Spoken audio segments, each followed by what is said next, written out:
Assalamualaikum warahmatullahi wabarakatuh. Dalam materi analisis sistem tenaga listrik, di mana skupnya sangat luas yang mencakup berbagai elemen-elemen dalam teknik ketenaga listrikan. Tujuan dari materi ini yaitu bisa menganalisa sistem dalam keadaan normal dan dalam keadaan tidak normal atau dalam keadaan gangguan. Sebuah sistem tenaga listrik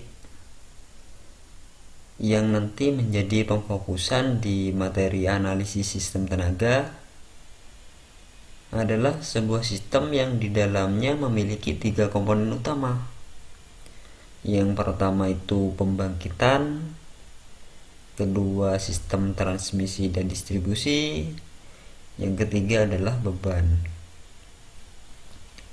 Di pembangkitan misalnya ada yang konvensional, ada juga yang energi baru dan terbarukan. Di saluran transmisi yaitu ada 2, ada tegangan ekstra tinggi, ada tegangan tinggi. Dan di distribusi juga ada 2, ada jaringan tegangan menengah, ada jaringan tegangan rendah. Nah, beban di sini bukan beban kecil. Di sistem tenaga listrik itu bebannya besar. Misalnya di suatu wilayah, di mana di wilayah itu banyak perumahan dan di rumah-rumah itu banyak lampu, banyak motor-motor listrik dan lain-lainnya, sehingga beban di sini beban yang besar. Nah, pembangkit yang ideal yaitu membangkitkan daya berapapun dengan tetap bisa menjaga tegangan dan frekuensinya. Artinya berapapun daya yang dibangkitkan, dia harus bisa menjaga tegangan dan frekuensinya. Itu yang ideal. Sistem transmisi dan distribusi yang ideal berisi konduktor-konduktor yang ideal, sehingga rugi-rugi pada saluran itu tidak ada. Beban yang ideal, bebannya itu tetap tidak berubah-ubah, sehingga tidak menyebabkan permasalahan pada pembangkit dan juga saluran. Dan juga jika bebannya ideal, perencanaannya itu mudah. Seperti yang dibahas tadi, dalam sistem tenaga listrik mempunyai 3 komponen utama, yaitu pembangkitan, transmisi dan distribusi, dan beban. Nah, pembangkitan di sini ada berbagai macam pembangkit. Ada yang konvensional, ada yang energi baru terbarukan.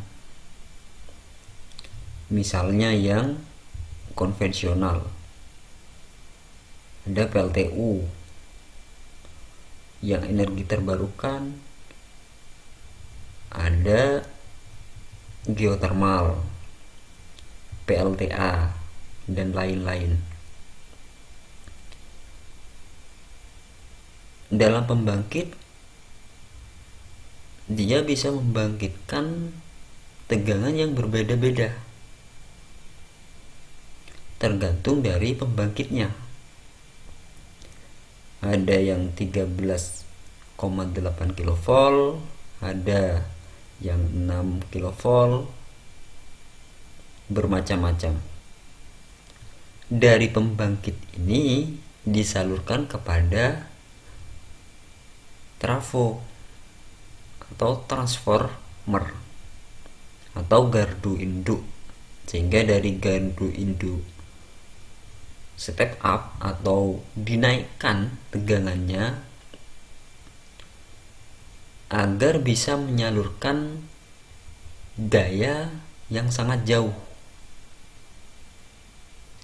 Nah, di saluran ini ada yang tegangan ekstra tinggi dan tegangan tinggi.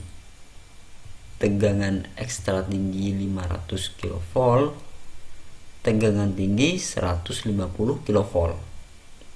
Jadi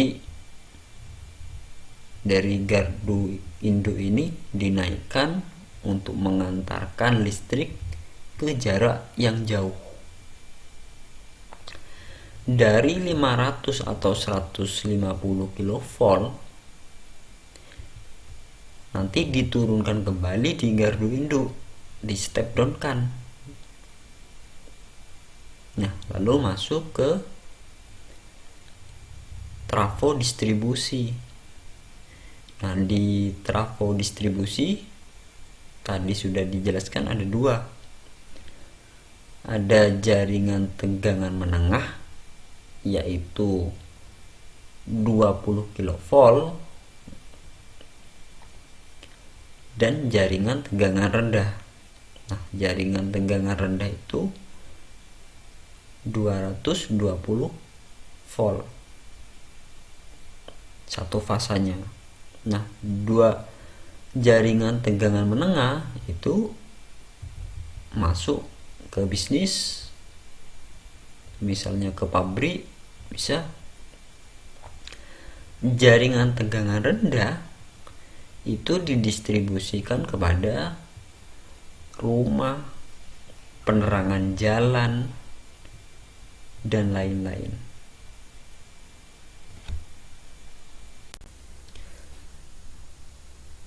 Apa permasalahan dalam sistem tenaga listrik?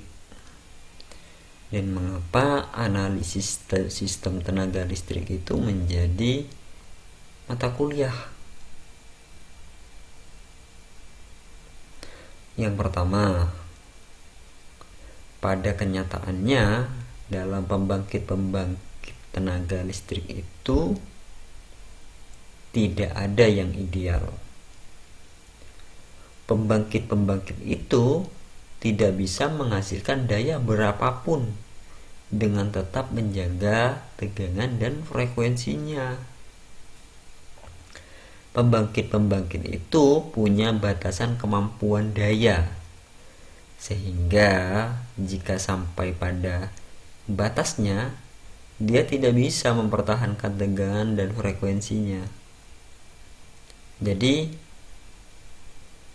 pada kenyataannya sumber-sumber pembangkit itu tidak ada yang ideal.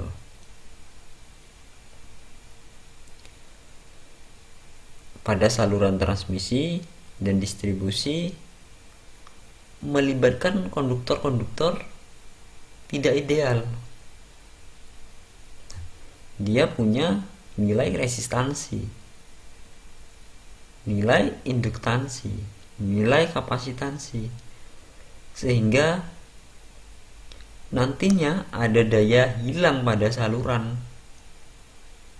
Jika pada saluran jaraknya panjang, maka resistansinya bertambah, induktansinya juga bertambah, dan rugi-rugi daya juga bertambah besar.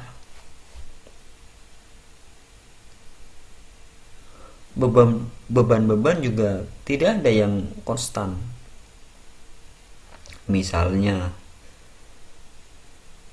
jam sekian konsumen menyalakan lampu semuanya, tiba-tiba jam sekiannya lagi dia dimatikan, tiba-tiba dinyalakan lagi. Dia tidak konstan. Konsumen itu tidak bisa diatur-atur untuk menyalakan jam sekian sampai jam sekian.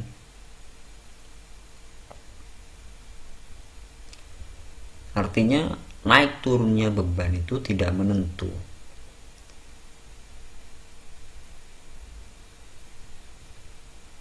Sehingga yang bisa dilakukan yaitu memprediksi saja berdasarkan statistik. Misalnya siang itu jarang orang menyalakan lampu, tapi kalau sudah jam 5 sampai jam 10 itu semuanya menyalakan lampu. Itulah yang bisa kita lakukan, hanya memprediksi. Akibat dari beban tidak konstan, pembangkit bisa mengalami kelebihan atau kekurangan daya. Misalnya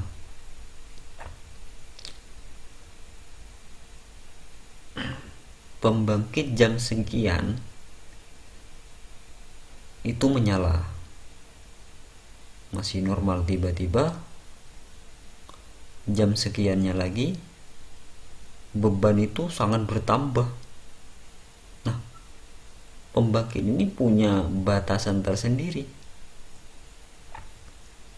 maka pembangkit ini tegangannya bisa turun, frekuensinya juga bisa turun jika bebannya terlalu banyak sudah. Dan beban ini sering berubah-ubah.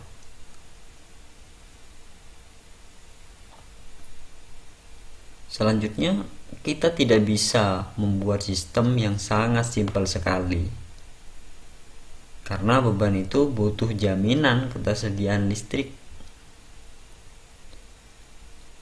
Penyedia itu harus menjamin daya listrik itu 24 jam. Misalnya, ada sistem yang sangat sederhana.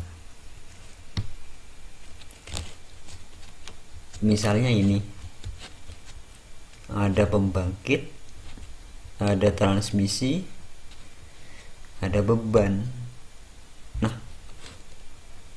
kalau seandainya di bus ini ada masalah, maka beban ini atau rumah ini akan mati. Tidak ada suplai yang lain pada saluran ini.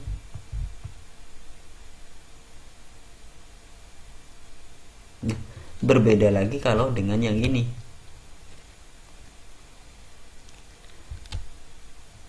Kalau yang ini, misalnya di sini mati, maka bisa disuplai dari ini.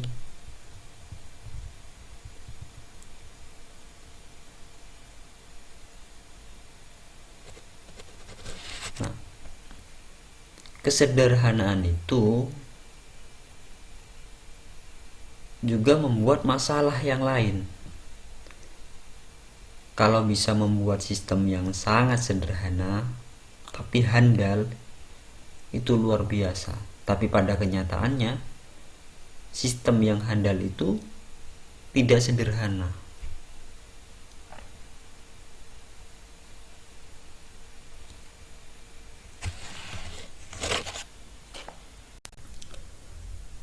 Pada analisis sistem tenaga listrik ini, apa yang akan dibahas dengan karakteristik sistem yang seperti itu?